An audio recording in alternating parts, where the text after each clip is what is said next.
जंगल में चल रही तमंचा फैक्ट्री पर पुलिस का छापा पड़ा है। एक शातिर गिरफ्तार हुआ है। जी हां, जनपद की पुलिस ने सूचना पर छापेमारी करते हुए एक गांव के पास से एक तमंचा बनाने की फैक्ट्री का खुलासा किया। छापेमारी में पुलिस ने एक आरोपी को बड़ी मात्रा में तमंचे और जिंदा कारतूस और हथियार बनाने के सामान और मशीन आदि उपकरण के साथ गिरफ्तार किया है। तो वहीं एक मुख्य आरोपी फरार होने में कामयाब रहा, जिसकी पुलिस तलाश कर रही है। पुलिस ने आरोपी के खिलाफ मामला दर्ज कर आगे की कानूनी कार्रवाई शुरू कर दी है। पकड़े गए आरोपी पर करीब 1 दर्जन से ज्यादा मुकदमे दर्ज किए हैं। आपको बता दें कि मामला सदर कोतवाली क्षेत्र के गांव कडेला का है, जहां के जंगलों में तमंचा फैक्ट्री चल रही थी। तमंचा फैक्ट्री की सूचना मिलते ही कोतवाली पुलिस ने घेराबंदी करते हुए छापेमारी की और मौके से एक आरोपी को बड़ी मात्रा में तैयार किए हुए तमंचे और अधबने तमंचे के साथ ही उपकरण और तमंचा बनाने की मशीनों के साथ गिरफ्तार किया है। पकड़ा गया आरोपी झिंझाना थाना क्षेत्र के कस्बा झिंझाना मोहल्ला ललाही निवासी महबूब है, जिस पर करीब 1 दर्जन आपराधिक मामले दर्ज हैं अलग अलग थानों में। पकड़ा गया आरोपी झिंझाना थाना क्षेत्र के कस्बा झिंझाना मोहल्ला तलाही निवासी महबूब है, जिस पर करीब 1 दर्जन आपराधिक मुकदमे अलग अलग थानों में दर्ज हैं। पकड़े गए आरोपी महबूब का एक साथी फरार होने में कामयाब रहा। तमंचे की सप्लाई करने में वो एक्सपर्ट था। पकड़ा गया आरोपी महबूब अवैध हथियार बनाने का एक्सपर्ट है, जो चुनाव के आते ही इस काम में लग जाता है। इस मामले में अपर पुलिस अधीक्षक संतोष कुमार सिंह का कहना है कि सदर कोतवाली पुलिस ने अवैध रूप से तमंचा बनाने की फैक्ट्री का खुलासा किया है।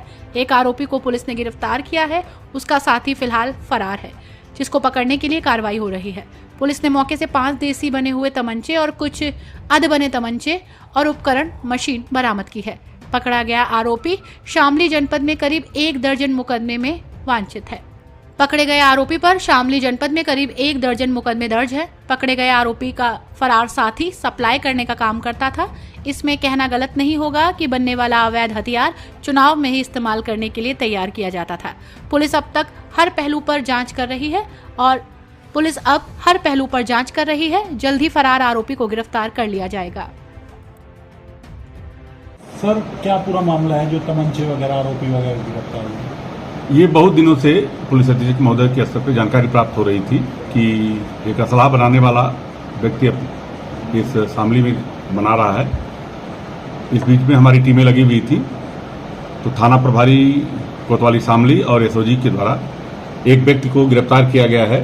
ये कंडेला के जंगलों में एक व्यक्ति है महबूब पुत्र मुन्ना निवासी तलाही कस्बा झिंझाना का। इसको गिरफ्तार किया गया है, जिसके कब्जे से असलाह बनाने की फैक्ट्री 5 तमंचे 315 बोर के और एक पोनिया 315 बोर के और 2 जिंदा कारतूस तथा 2 और जिंदा कारतूस है 315 और 12 बोर के तथा असलाह बनाने की फैक्ट्री के सारे सामान, जिसका डिटेल आपको दिया जा रहा है। ये सारा चीज बरामद हुआ है। और इनका एक साथी था जो लाला उर्फ तस्सीम निवासी जुल्ला, ये मंसूरा ये भी झिंझाना का ही था। ये भागने में कामयाब हुआ है। इसकी गिरफ्तारी के लिए हमारी टीम लगी हुई है।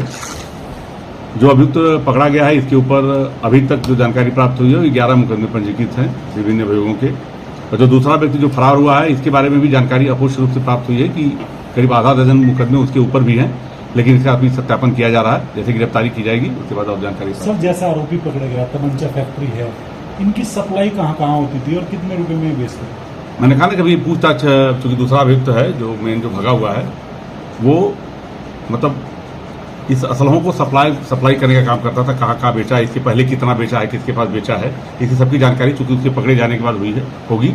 और इनसे भी अगर आवश्यकता पड़ेगी तो रिमांड लेके हम पूछताछ करेंगे कि वास्तव में इसके पहले जो असलहे बने थे वो सप्लाई कहाँ हुई है।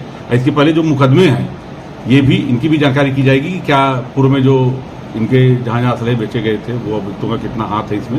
ये सारी हमारी विवेचना चल रही है, टीवी लगी हुई है। क्या कुछ पता लगता है कि अब चुनाव चल रहा है, जैसे चुनाव में इस्तेमाल हो रही थी हथियार या फिर कैसे? जो अपुष्ट जानकारी प्राप्त हुई है, अभी इन्होंने स्वीकार तो नहीं किया, इन्होंने अपराधियों को देना स्वीकार किया है, लेकिन फिर भी चुनाव में इसके दुरुपयोग की संभावना से इनकार नहीं किया जा सकता। अब जांच चल रही है। जो दूसरा अभी फरार है उसके बारे में हम लोग लगे हुए हैं। विशेष